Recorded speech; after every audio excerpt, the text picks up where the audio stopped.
लाख बांगडी फुटली, 2 रत्ने गळाली, 27 मोहरा हरवल्या, चिल्लर खुर्दा किती गेला याची मोजदाद नाही.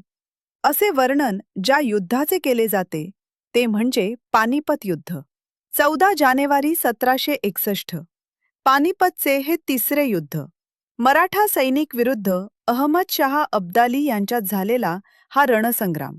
श्रीगोंदा ही श्रीमंत महादजी शिंदे यांची कर्मभूमी. नरवीर दत्ताजी शिंदे यांच्या नेतृत्वात येथूनच पानिपत युद्धासाठी सुमारे 50,000 सैनिक उत्तरेकडे गेले होते. हे सर्व सैनिक श्रीगोंद्यातील ज्या वेशीतून दिल्लीकडे रवाना झाले त्या वेशीला दिल्ली वेस म्हटले जाते. या सैनिकांना पानिपतमध्ये अपयश आले म्हणून जुन्या पिढीतील अनेक जण या वेशीला अपशकुनी मानत. मात्र पानिपत नंतर 10 वर्षांनी श्रीमंत महादजी शिंदे सरकार यांनी याच वेशीतून दिल्लीकडे पुन्हा प्रयाण केले.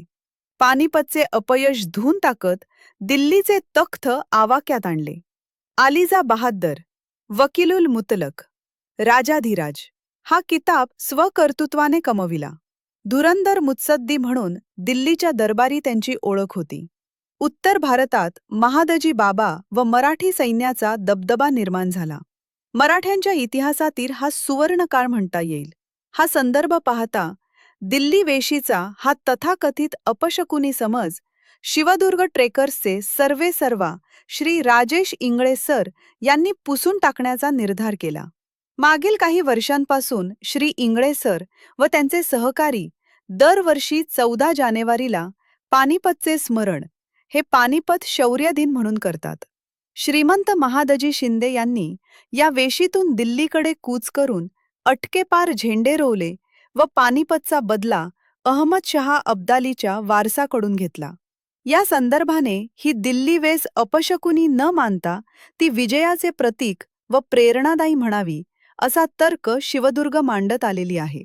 त्यांच्या या भूमिकेला स्थानिक नागरिकांचा मोठा प्रतिसाद देखील मिळतोय. ही वेस जतन व्हावी, तिची पडझड रोखली जावी, तिचे सुशोभीकरण व्हावे यासाठी शिवदुर्गचे मावळे शासन दरबारी पाठपुरावा करीत आहेत. आता या वेशीचे दिल्ली शौर्य वेस असे नामांतर शिवदुर्गच्या वतीने करण्यात आलेले आहे. पानिपतची भूमी जरी उत्तरेत असली तरी श्रीगोंदयाशी तिचे खास कनेक्शन आहे. येथील असंख्य वीरांनी पानिपतमध्ये आपले रक्त सांडले आहे, बलिदान दिले आहे. ज्या बुऱ्हाडी घाटावर नजीबच्या सेनेने दत्ताजी शिंदे यांना जखमी अवस्थेत खिजवले व विचारले, क्यू पटेल, लढोंगे क्या? बचेंगे तो और भी लढेंगे. हे नरवीर दत्ताजी शिंदे यांनी दिलेले बाणेदार प्रत्युत्तर इतिहासात अजरामर झाले आहे.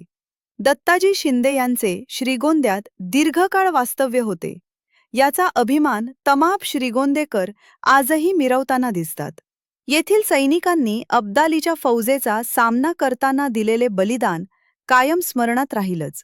पानिपतमध्ये शौर्य गाजवलेल्या, हौतात्म्य पत्करलेल्या व दुश्मनांचे सर कलम केलेल्या तमाप मराठी शूर वीरांच्या स्मृतीस श्रीगोंदा नामाचे विनम्र अभिवादन.